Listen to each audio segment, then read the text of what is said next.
بسم الله والحمد لله والصلاة والسلام على رسول الله وعلى آله وصحبه وله أما بعد السلام عليكم ورحمة الله تعالى وبركاته.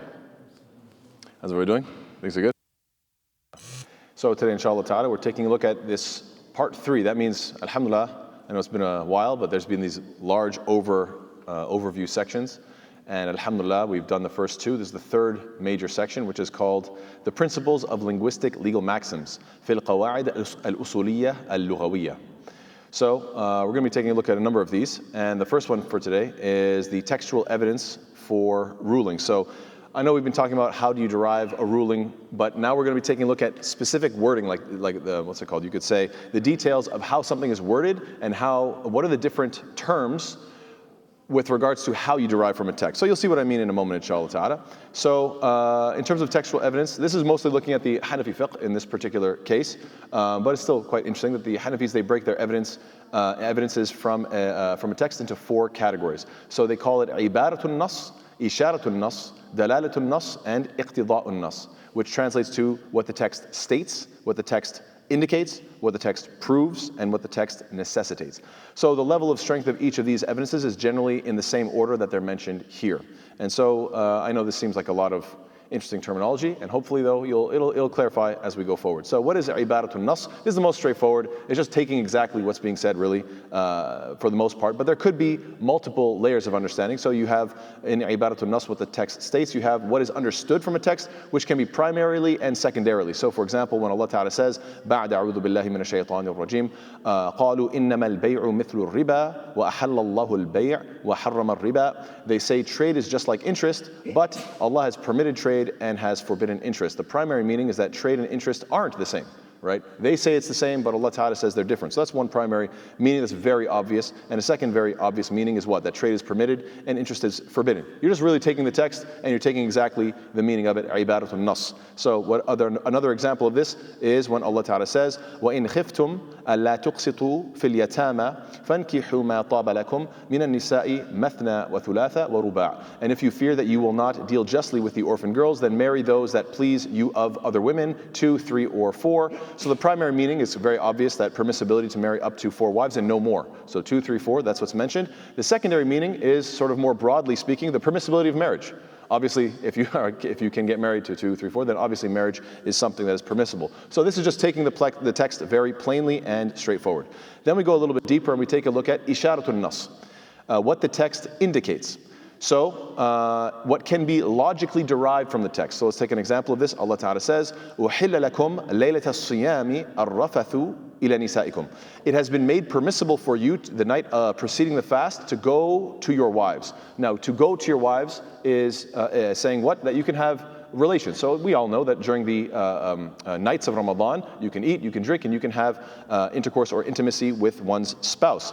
The obvious meaning, ibaratun nas, is that a man can have intercourse during any part of the night, while the logically derived point, the isharatun nas, is that a man can be in a state of janaba. It's actually quite clever that you think about it, you realize, oh yeah, if you can be intimate with your wife at any point of the night, that means even at the last portion of the night, which means that naturally, the moment the fast begins, you're going to be in a state of janaba, where he needs to take a shower when he begins his fast. And this can come up, someone could say, Ya Shaykh, is it okay? I mean, I don't know, I started my fast and I was in a state of janaba, I had to take a shower, is that even halal? Does my fast even count? And so you could say, based on this ayah, Allah says that you can be intimate with your spouse at any point of the night. So naturally, you can be in a state of janaba. That is the isharatun nas. So this is just you could say like a very clever way of understanding the text and taking a ruling from it. Let's take a look at more of these isharat. Isharatun nas, another example is Allah says, وَعَلَى الْمَوْلُودِ لَهُ رِزْقُهُنَّ وَكِسْوَتُهُنَّ بِالْمَعْرُوفِ. And upon the father is the mother's provision and their clothing according to what is acceptable.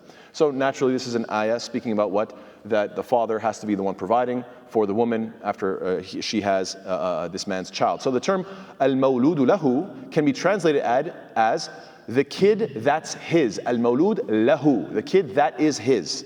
And since a child is described as belonging to the father, we can extrapolate the obvious meaning, which is ibaratun nas, the straightforward meaning, which is that the father is responsible to cover the expenses for the breastfeeding mother who's taking care of the child. Naturally, to take care of a child, to wean a child, this is all like a full-time job, really. It's very, very taxing. So you have to take care of her needs. However, the logically derived meaning, isharatun nas, is what? That a child belongs to the father, because the wording is what? Al-mawludu lahu. So whatever he owns belongs to him, as the Prophet ﷺ said to the young man, Anta wa maluka li abik. It's a famous hadith that the Prophet ﷺ told this boy, because the father was saying, it was a complaint about him not sharing enough wealth with the father, and so the Prophet ﷺ said, Anta wa maluka li abik, you and your money belong to your father. This is a hadith in Sunan Ibn Majah, and it's a sahih, authentic hadith.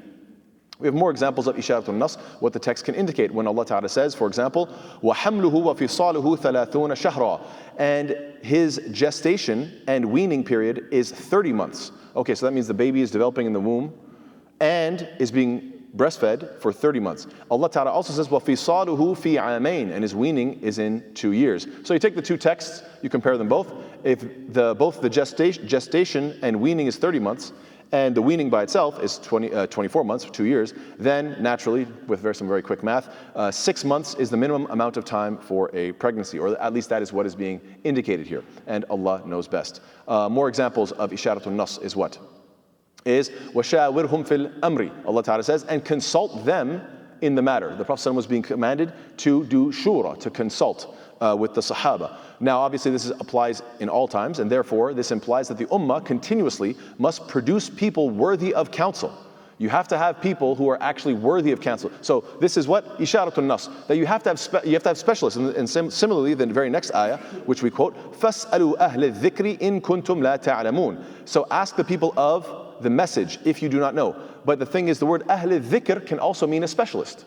Right? Ahl al-dhikr means somebody who deals with this topic over and over and over again. And so that means Allah Ta'ala again is saying what? That the logically derived point, the isharatun nas, is that this ummah must produce specialists. We have to have specialists in every field. You have to have people who you can take as counsel, and so on and so forth. Yes, so that is what is logically derived. And what is logically derived doesn't supersede what is obvious if there's a discrepancy between them, because again, like we said, there's a hierarchy between these all of them. Just a few more to get through the last two. We have dalalatun nas. What was the third one? What the text proves. So dalalatun nas, which seems quite similar, but there's some detailed nuance here. This is also called many different things in Usul al-Fiqh. You'll find that some people call it what? They call it fahwa al-khitab, or they call it al-qiyas al-jali, or they'll call it mafhum al-muwafaqa. So there's different names for this, dalalatun nas, but the example here that we have is that Allah Ta'ala says, إِنَّ الَّذِينَ يَأْكُلُونَ أَمْوَالَ الْيَتَامَى ظُلْمًا إِنَّمَا يَأْكُلُونَ فِي بُطُونِهِمْ نَارًا. Indeed, those who devour the property of orphans unjustly are only consuming into their bellies fire. Okay, so what is the ibaratun nas? Ibaratun nas, what is the clear meaning here? Is that don't consume or steal the wealth of orphans to consume it for yourself. Don't take their money for yourself. Well, what is dalalatun nas? Don't destroy the wealth of the orphan, right? Because someone could say, I never stole it, I just took all of his money and burned it, right? Well, obviously that's wrong. Why? Because ultimately what you're doing is depriving the child of what belongs to them. So someone could try to, do a sneaky sort of little workaround and say, well, I didn't actually steal it, I just destroyed their wealth. Well, dalalatun nas, the indication here is what? Or what the text proves is that ultimately you're not supposed to deprive them of it, whether you're taking it for yourself or just destroying it. Both of them are wrong. Another example of this is what? Allah Ta'ala says, وَالْمُطَلَّقَاتُ يَتَرَبَّصْنَ بِأَنفُسِهِنَّ ثلاثة قروء فلا يحل لهن أن يكتمن ما خلق الله في أرحامهن إن كن يؤمن بالله واليوم الآخر. Divorced women remain in a waiting period for three periods, and it is not lawful for them to conceal what Allah has created in their wombs if they believe in Allah and the last day. So very obviously, if a man divorces his wife, the ibaratun nas is that a divorced woman must wait 3 periods to see if they're pregnant or not. Obviously, you need to make sure that there's no child belonging to that man, because obviously if you get married to another man immediately, you don't know who the child belongs to. You have to separate them to make things very clear. What is the dalalatun nas? The dalalatun nas is that the woman who files for an annulment. So instead of the man divorcing her, she's the one who went to the qadi and got this. She filed for an annulment. She was the one who initiated it. She should also wait 3 periods for the exact same reason. So in other words, it doesn't matter if it's the man divorcing her or if she's the one pushing to get the divorce and she gets a fasakh or an annulment, the principle still stands that you have to know that she's not pregnant. So this is dalalatun nas. That, okay, this is the ruling for divorce, for what's it called, talaq. But what about for fasakh? Same thing. That's the point, right? And so I hope that's clear, inshallah ta'ala. Another example of this is what? The very famous example of how you're supposed to treat your parents. This example is used all the time, which is فَلَا تَقُلْ لَهُمَا أُفْ. Do not say to them even as much as uff, which is an indication of don't even give them attitude. Don't roll your eyes, don't go or whatever, just some sort of noise that is disrespectful to your parents. And therefore, obviously, if you can't do something even that disrespectful to such a small degree, then anything worse, like for example, hitting them or pushing them or hurting them or whatever, such a thing is worse. And this is also known as qiyas al-awla. It's even more obvious that if you're not allowed to be rude to your parents, well, can I strike them? Obviously not. It's just not even a question, right? Because it's so clear. The fourth one is then iqtida'un nas. Iqtida'un nas is what the text necessitates.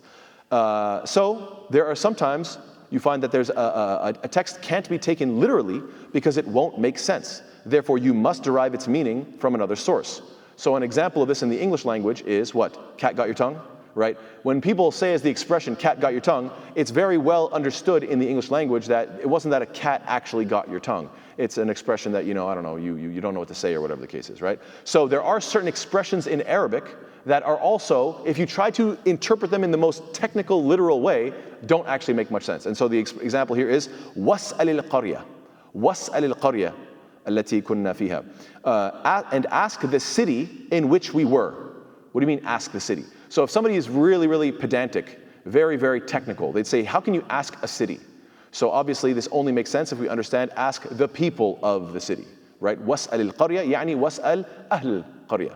This has to be understood. So there's many examples of this, and the last two, and then I'm done inshallah, is the example of Allah Ta'ala saying, حُرِّمَتْ عَلَيْكُمْ أُمَّهَاتُكُمْ. Prohibited to you are your mothers. What do you mean my mother's prohibited to me? Right? You mean like I can't what? I can't be around her, she can't give me a hug, I can't eat from her food. No, obviously the meaning is what? This is in the context of marriage, and so it's understood what? حُرِّمَتْ عَلَيْكُمْ يعني nikah. Right, it's talking about prohibited for you in marriage are your mothers. Same thing with حُرِّمَتْ عَلَيْكُمْ الْمَيْتَةِ. Prohibited to you are dead animals. What, I can't be around a dead animal? I can't look at one, I can't smell one. No, what is it talking about? It's prohibited to you is to eat the meat of the dead animal. So these sentences can only be understood. What's it called? اقتضاء النص. It's by necessity, you can only understand it based on the way Arabic is understood to make sense of the ayah. So I hope that's clear. Alhamdulillah, I hope it's pretty straightforward that you have these 4 different concepts that you will find. As you read books of Usul al-Fiqh, you will find that as they extract different meanings from the ayah, they will use terms like this. And so it's very important for Muslims to be familiar with ibaratun nas, isharatun nas, dalalatun nas, and iqtida'un nas, so you understand what's going on. Hope that makes sense. Hope that's clear. And inshallah ta'ala, next week we'll continue with more of these principles of linguistic legal maxims, inshallah. Wassalamu alaikum wa rahmatullahi ta'ala wa barakatuh.